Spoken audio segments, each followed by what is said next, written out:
ഇന്ന് ലൈഫിൽ ആദ്യമായിട്ട് ഞാൻ ടാറ്റു ചെയ്യാൻ വേണ്ടി പോവാണ്. ആദ്യമായിട്ട് ടാറ്റു ചെയ്യാൻ പോകുന്നതിൻ്റെ ലിറ്റിൽ നെർവസ് ഒക്കെ എനിക്കുണ്ടായിരുന്നു. ആക്ച്വലി ചേച്ചിയാണ് എൻ്റെ കൂടെ വന്നത്. ചേച്ചി ഇന്നലെ ടാറ്റു ചെയ്തു, ഞാൻ ഇന്ന് ടാറ്റു ചെയ്യാൻ വേണ്ടി പോകുന്നു.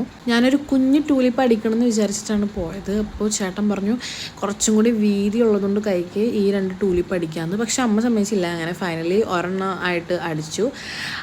ഞാൻ പോയിട്ടുള്ളത് ഇൻസോ എന്ന് പറഞ്ഞിട്ടുള്ള ചാലക്കുടിയിലുള്ള ഒരു ടാറ്റു സ്റ്റുഡിയോയിലാണ്. കുറേ നാളായിട്ട് വിചാരിക്കുകയാണ്, പക്ഷേ എവിടെ ചെയ്യുന്നുള്ളൊരു കൺഫ്യൂഷനിലിരിക്കുകയായിരുന്നു. ഞാൻ എൻ്റെ ഫ്രണ്ടിൻ്റെ സ്റ്റോറിയൊക്കെ കണ്ടിട്ട് ഞാനങ്ങനെ അടിക്കാൻ പോയതാണ്. എനിക്ക് നല്ല പെയിൻ ഉണ്ടായിരുന്നു. ആ ഭാഗത്തായതുകൊണ്ടാണോന്ന് അറിയത്തില്ല, നല്ല പെയിൻ ഉണ്ടായിരുന്നു. പക്ഷേ വീണ്ടും വീണ്ടും അടിക്കാനായിട്ട് നമുക്ക് തോന്നും.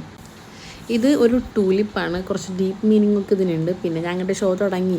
ഭയങ്കര വലിയ ടാറ്റു എന്നൊക്കെ തോന്നും, പക്ഷെ അല്ല, ഒരു കുഞ്ഞു ടാറ്റു ആണ്. ഏകദേശം ഇതിൽ ഭയങ്കര വലുതായിട്ട് തോന്നുന്നുണ്ട്. ആരെങ്കിലും ആദ്യമായിട്ട് ടാറ്റു ചെയ്യണമെന്ന് ആലോചിച്ചിരിക്കുകയാണെന്നുണ്ടെങ്കിൽ വേഗം പോയി ചെയ്തോ. എന്തെങ്കിലും ഡൗട്ട്സ് ഉണ്ടെങ്കിൽ എന്നോട് ചോദിച്ചാൽ മതി, എനിക്കറിയണമെന്ന് ഞാൻ പറഞ്ഞുതരാം. അപ്പോഴേക്ക് പോയി.